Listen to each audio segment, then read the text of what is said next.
decades after the end of the Civil War. President Abraham Lincoln is the final of the 600,000 deaths in America's bloodiest conflict.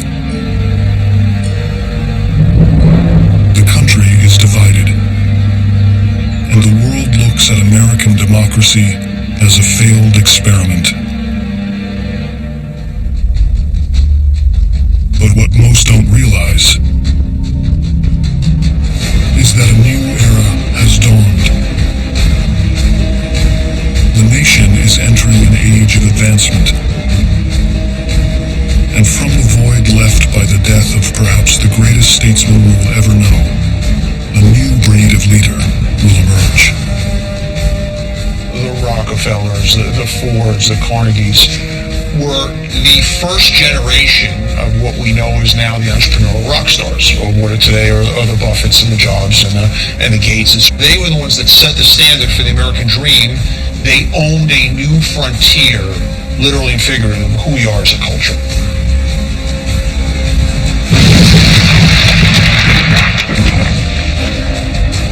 Men of insight, innovation, and ingenuity, the likes of which the world has never seen. And over the next 5 decades, this small group will change history, propelling the United States of America to greatness. These were great men with a vision that nobody else had. And that's why in the last century, that 50-year period, we built the world.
First time in the country's short existence, the man most capable of leading America is not a politician. He's a self-made man who, through sheer force of will, turned a poor upbringing on the docks of New York Harbor into an empire.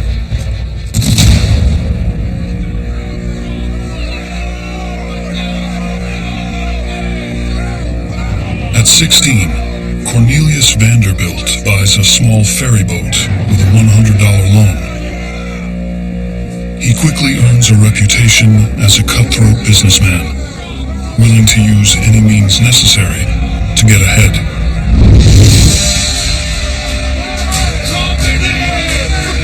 Back then, it was just pure competition. My brain against your brain, my effort against your effort. You just competed.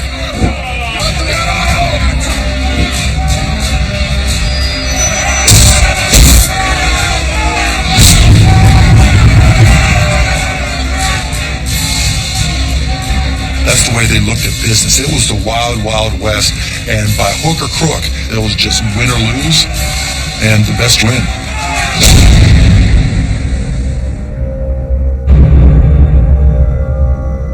He was a tough guy, getting into scraps with other men, beating the hell out of them and knocking them unconscious.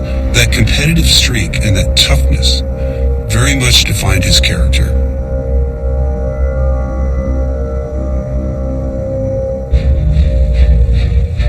His single ferry soon becomes a fleet of ships, transporting goods and passengers to every corner of the growing country. Vanderbilt will become so synonymous with shipping that his nickname becomes the Commodore.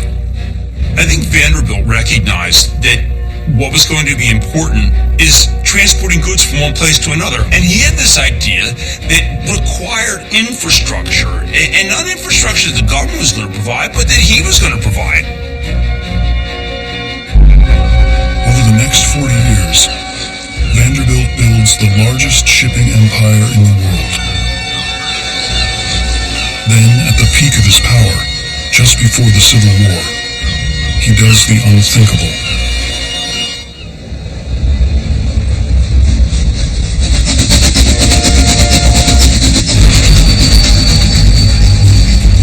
Work is underway on the first transcontinental railroad, and the Commodore realizes that its completion will transform America, slashing cross-country travel time by months.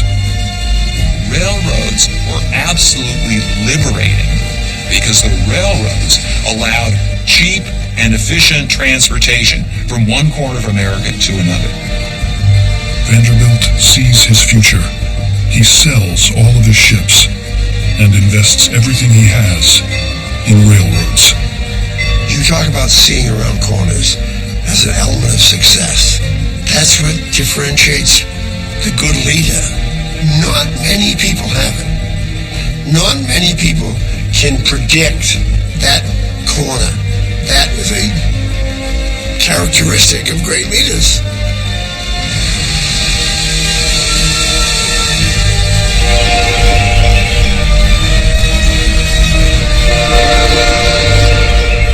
His decision to invest heavily in rail pays off. By the end of the war, Vanderbilt is the richest man in America, with a net worth of over $68 million, the equivalent of $75 billion today. But all that money can't buy his escape from the war's devastation.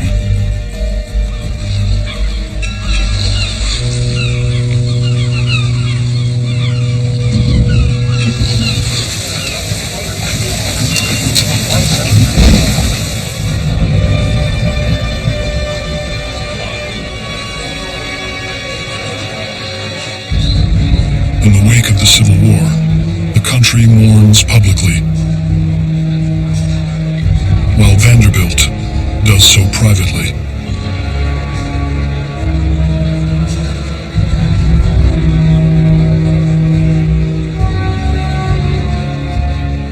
The first card is the past, the second, the present, and the third is the future.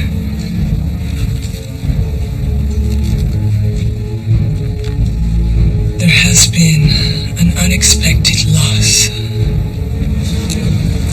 Someone close to you. My son, George.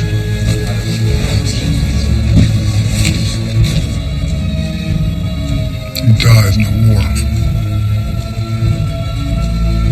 What about the future? The chariot. There will be a war. War's over. No. Your war is about to begin.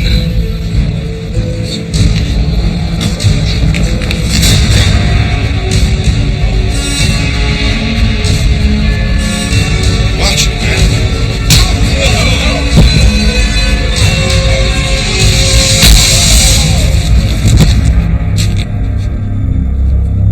Tormented by the loss of his favorite son, Vanderbilt's empire is more vulnerable than ever before.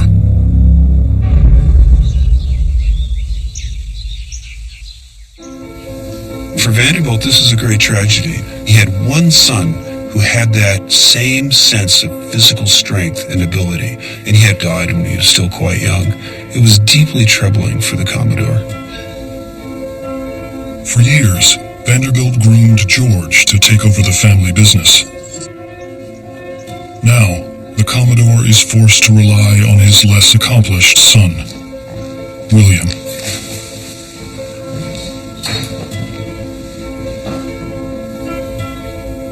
I'm making you operations director of the Hudson Railroad.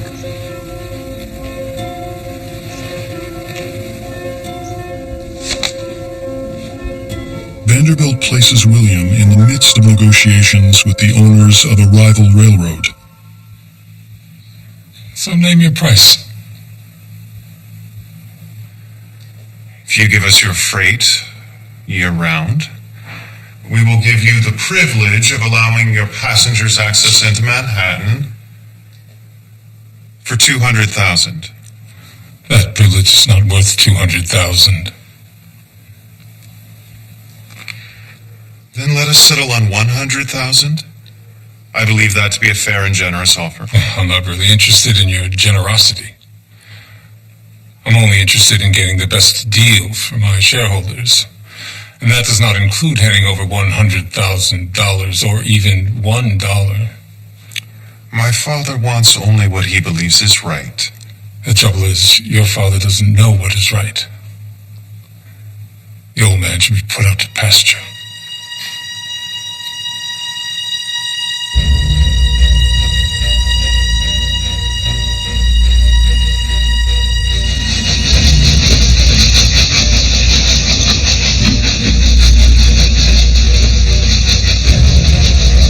The message is clear. The competition no longer sees Vanderbilt as a man to fear. People are always rooting for very successful people to fail. The day people are not taking shots at you, it means you're not on top anymore. But where they see weakness, the Commodore sees an opportunity to assert his dominance and teach William what it means to be a Vanderbilt.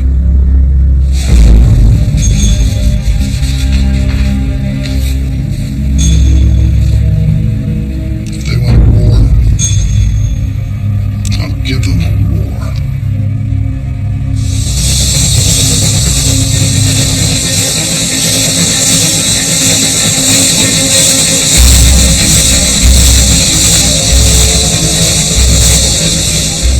Vanderbilt owns the only rail bridge into New York City. It's the gateway to the country's largest port, supplying the entire continent. Vanderbilt knows this is the hammer he needs to beat his rivals into submission. Sit down.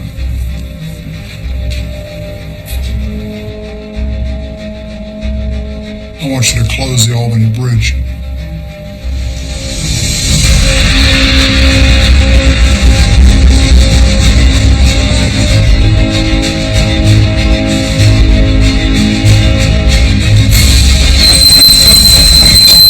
Without the bridge, every other railroad is shut out of New York City. Vanderbilt, in essence, single-handedly erected a blockade around the nation's largest city, cutting it off from contact with the rest of the country. He was now asserting his dominance. Ladies and gentlemen, this train will not be going any farther. We're gonna watch them bleed.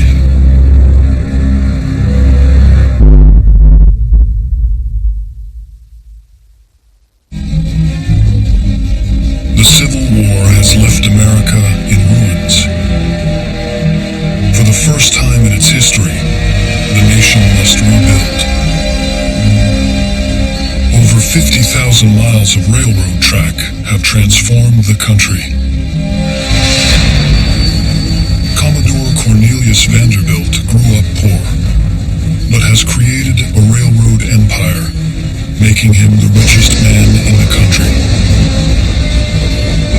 At 72, he's 30 years past the average life expectancy, and his competitors see him as weak. It's a mistake they'll come to regret.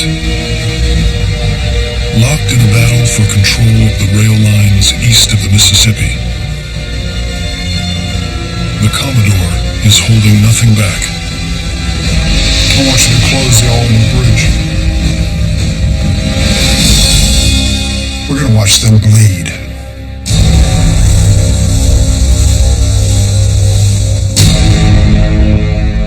Vanderbilt controls the only bridge into New York City, America's busiest port.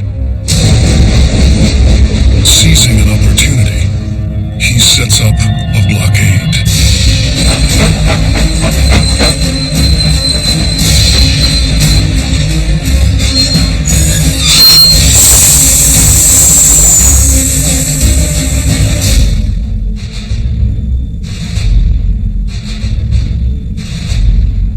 This train will not be going any farther.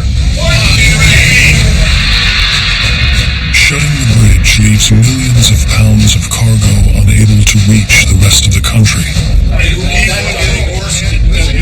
and slowly bleeds his competitors dry.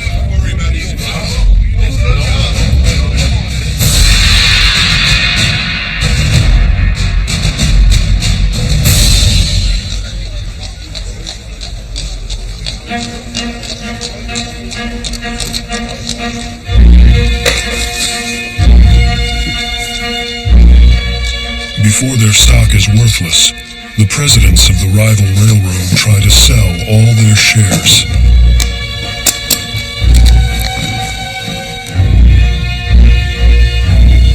Word quickly reaches Wall Street, triggering a massive sell-off.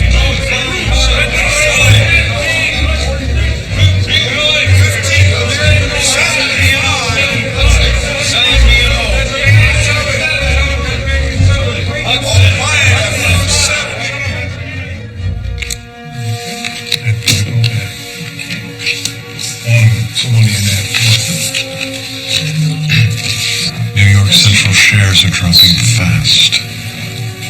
How low? $20 a share. Buy everything you can.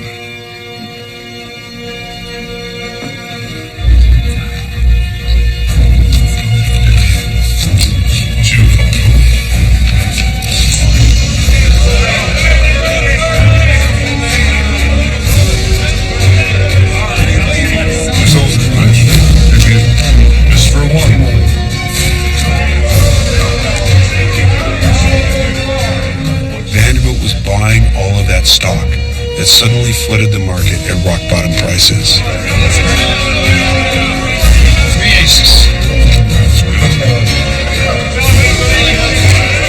In just days, Vanderbilt takes control of the rival railroad, creating the largest single rail company in America.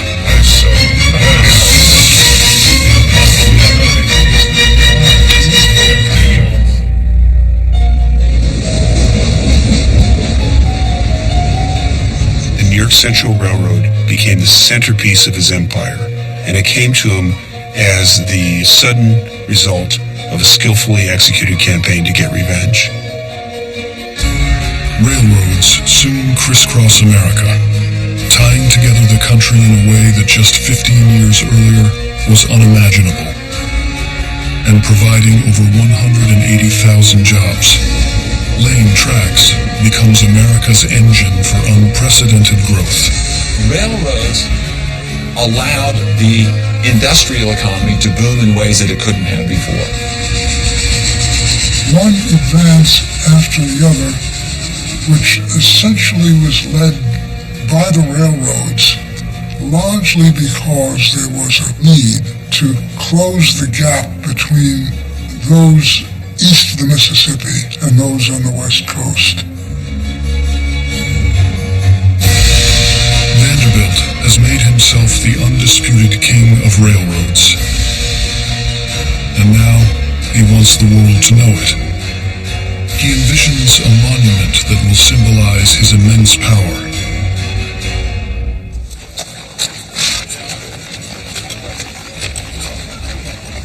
Work will begin on building a new station that will bring together the three railroads, the Harlem, the Hudson, and the Central.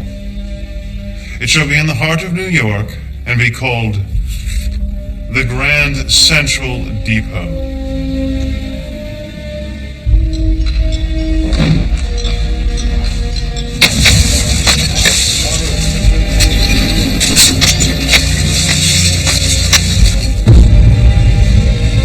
Thousands of workers labor over the next 2 years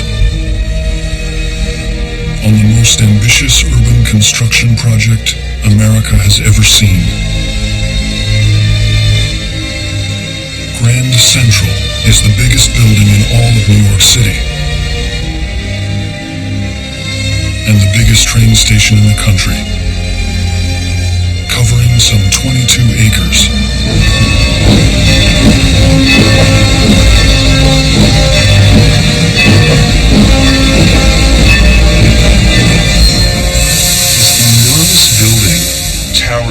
every other building in New York at the time. And it was a physical symbol of the size and power of Vanderbilt's railroad empire. Its importance as a physical symbol, as a physical capital of his empire, cannot be underestimated. And it still stamps New York's geography to this day.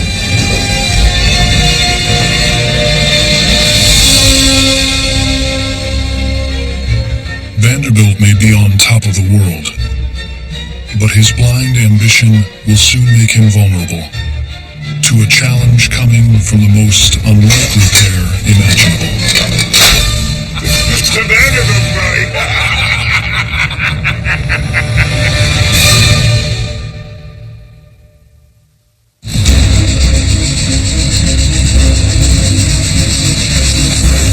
The growth of the railroads thrusts America into the biggest building expansion the country has ever seen, led by a new breed of leader. The story of America isn't just the story of the patriots that helped build the democracy. The reason the United States is the leading economy in the world is because of the work of entrepreneurs who created entire industries that propelled the United States to be the leader of the free world. One man, Cornelius Vanderbilt, through brute force and intimidation, has made himself the undisputed king of the railroads. He now owns 40% of America's train lines. But he wants them all. To me, it's always what's next, and I think that's what drives most very successful people. It's never about the money. I mean, that's a way of keeping score. It's about achievement, and it's about winning a game, and it's about upping the ante. Chicago is America's fastest growing city. The line connecting it to New York is the most traveled and valuable in all the world. And it's not Vanderbilt's. To make his empire complete, he must gain control of the Erie Line.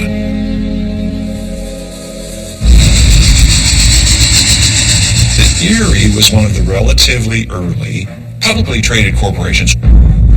Vanderbilt had the advantage of millions and millions of dollars.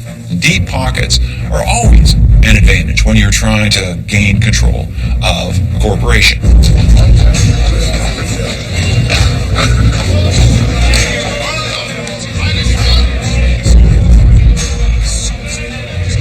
Vanderbilt instructs his agents to buy up as much stock as possible, demanding control of the company by the end of the week. It's a vintage Vanderbilt move, one he pioneered, known today as a hostile takeover.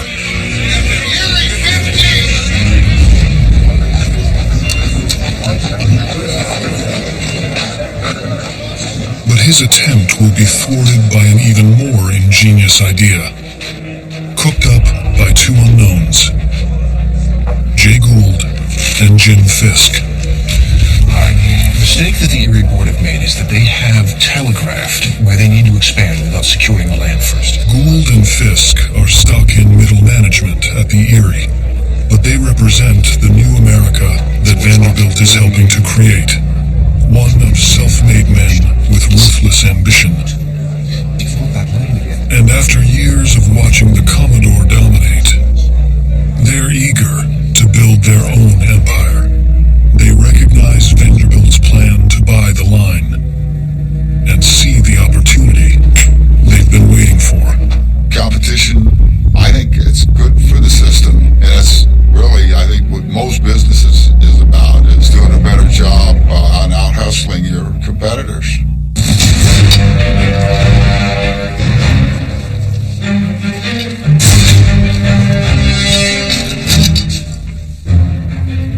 Gould and Fisk begin printing new shares of stock. Using a printing press they set up in the basement of the Erie offices. Each share they print dilutes Vanderbilt's stake in the company, and they print over 100,000. There was some fine print in one of the clauses of the Erie's charter that allowed the board of directors to issue new stock, unbeknownst to shareholders. Go! And so, the more shares that Vanderbilt bought, the more he had to buy in order to approach that magic majority. Their plan is known as watering down stock. Highly illegal today. At the time, it had never been imagined. Its simplicity is brilliant. And Wall Street is never the same. The only rule was there were no rules.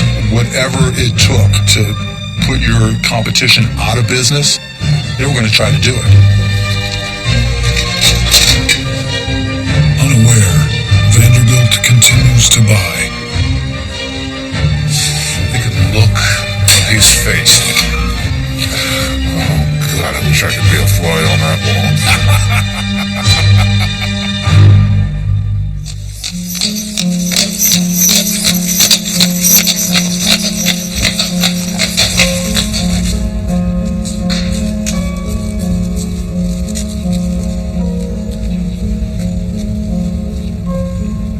The freshly printed shares are hand-delivered to Vanderbilt.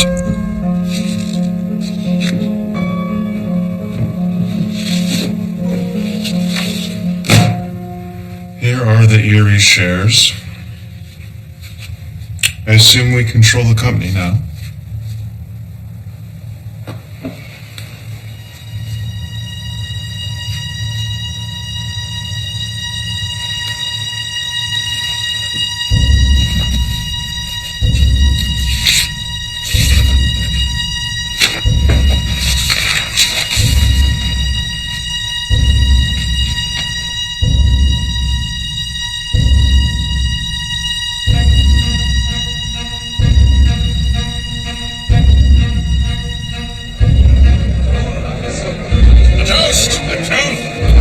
To money. To Vanderbilt's money. Vanderbilt has bought $7 million of watered-down stock from Gould and Fisk. Today, worth over $1 billion.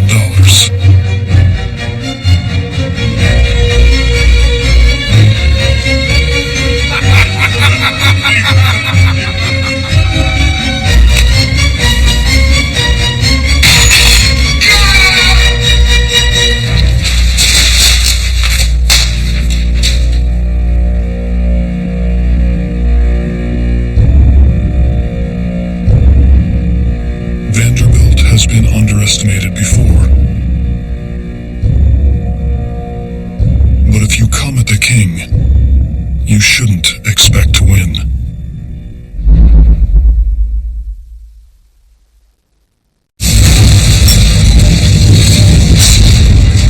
The greatest growth explosion in America's short life is underway.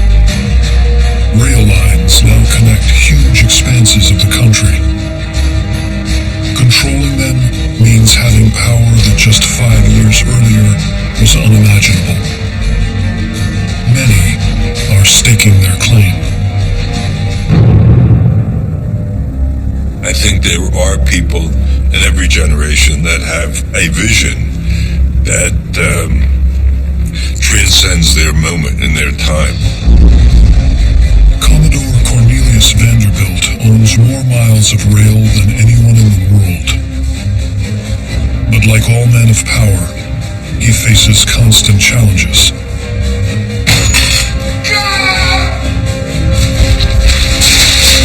Competition gets very aggressive. People have no idea how aggressive it is. And sometimes you don't even hear it because what goes on behind your back is not a pretty picture. At the height of his power, Vanderbilt is outsmarted by a pair of unknowns. To Vanderbilt's money. Jay Gould and Jim Fisk have fleeced the Commodore out of millions. And they want the world to know it. Thank you. Don't mind if I do. It is no secret what Vanderbilt has been trying to do. He owns more railroads than anybody else.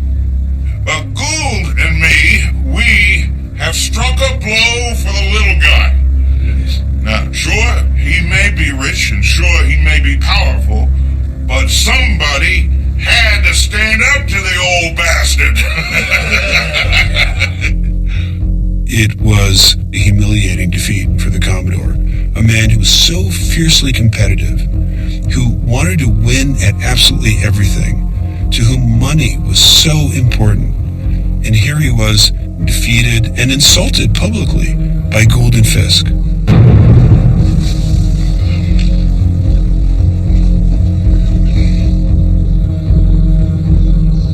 Gould and Fisk may be on top of the world, but they've awakened a sleeping lion.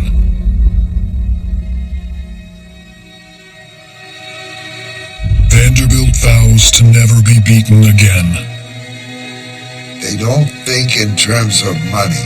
They think in terms of winning. Now, naturally, if you win big in business, money follows. But that shouldn't be your objective. Your objective should be to win. Win, win, win all the time. Not sometimes, every time. Vanderbilt immediately begins looking for a new edge. He realizes that the railroads have been overbuilt, and the future of the industry isn't in building new lines, but in transporting new cargo. Innovation is not a big breakthrough invention every time. Innovation is a constant thing. But if you don't have an innovative company coming to work every day to find a better way, you don't have a company. You're getting ready to die on the vine. If Vanderbilt can corner the market on a new source of freight, one that can keep his trains constantly full, he'll be able to control the railroad industry. And the Commodore knows just where to look.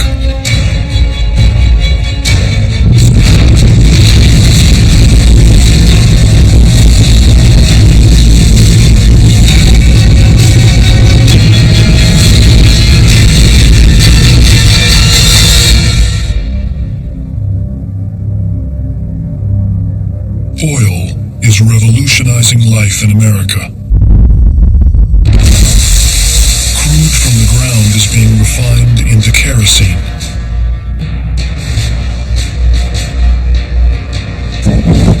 A safe and inexpensive source of light. And that access to light is completely changing the way Americans live. Before kerosene, the average American didn't have access to a consistent light source. When the sun came down, darkness ruled.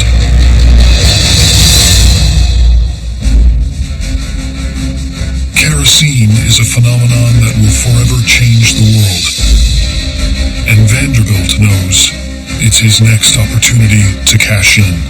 The idea is to see what's missing. That's what a creative entrepreneur does. He serves people with things that they need. Some people can't find a new thing to do. But sometimes you see something that everybody has to have. It's like, oh man, I gotta give them this. And then you go to work on it because they need it. Vanderbilt sees the demand for kerosene skyrocketing all across the country. He knows that to meet the demand, the makers of kerosene will need a new way to ship their oil. If Vanderbilt can corner the market on those oil shipments, he'll propel himself back to the top of the railroad industry. All he needs to do now is find a supplier.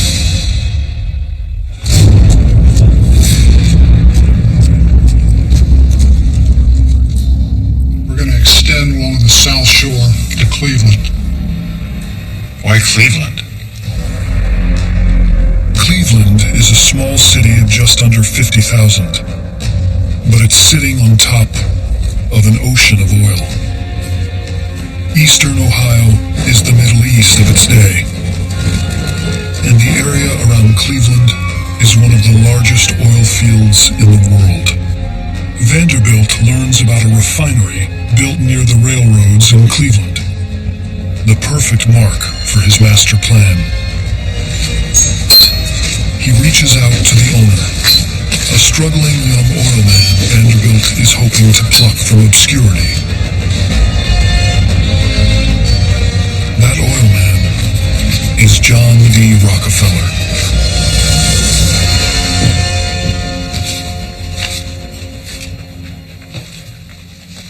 Why are we paying so much on plumbers?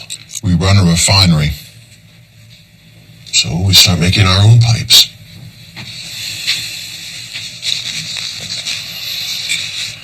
At this rate, we'll be lucky if we break even this year. If you want to call it a day, John, just say.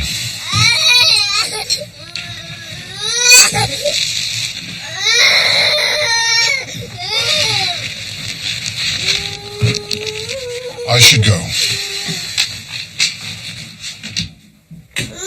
Is everything all right? It's fine.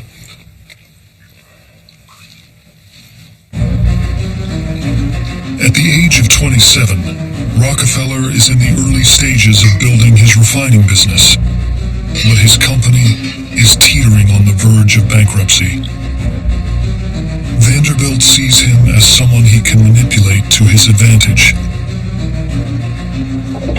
An exclusive deal to ship Rockefeller's oil will guarantee that the Commodore's trains stay filled with cargo. Vanderbilt invites Rockefeller to meet with him in New York.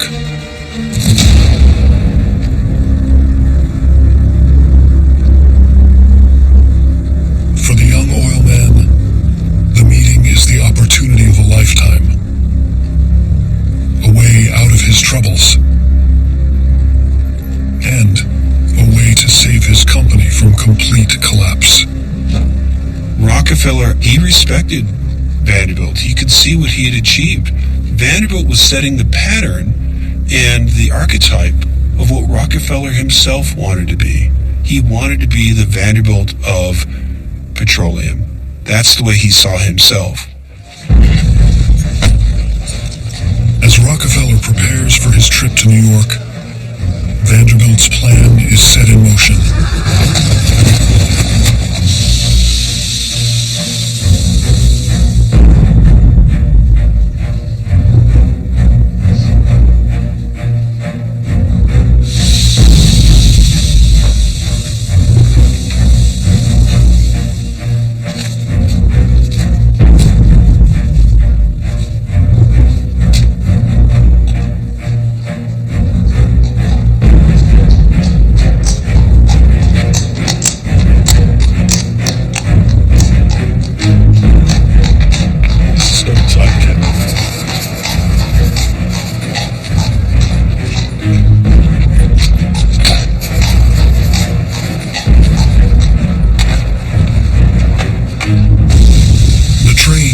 Cleveland at 6:25 a.m.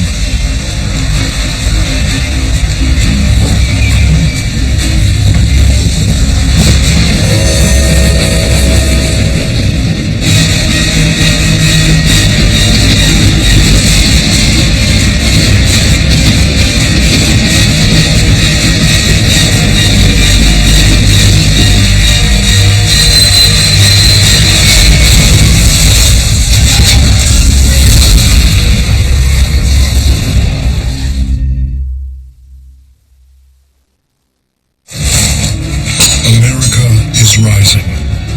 The country is experiencing a period of growth like none it's ever seen. Railroads have united the states, and commerce flows with a speed never before thought possible. The man at the forefront of this explosive change is Cornelius Vanderbilt, but at 76, he realizes that the railroads have been overbuilt. To stay ahead of the competition, the Commodore turns to a new exploding industry and a struggling young oil man, John D. Rockefeller. Vanderbilt invites him to New York City for a meeting.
missed the train, one that would have carried him to his certain death. The close call has a profound impact on the young oilman. He leadeth me into paths of righteousness for his name's sake. Amen. A man of deep faith, he becomes convinced that God has spared him for a reason. Without thinking that he himself in particular was chosen by God to become this great business success, Rockefeller believed that everything was divinely ordained. So nothing happened in the world without God's will, without God's blessing.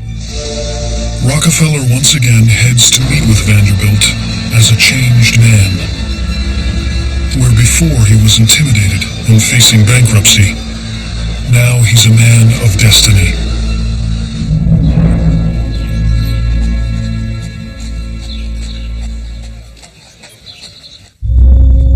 Cornelius Vanderbilt may be the richest and most powerful man in the country, accustomed to getting what he wants. But he has no idea what he's about to encounter.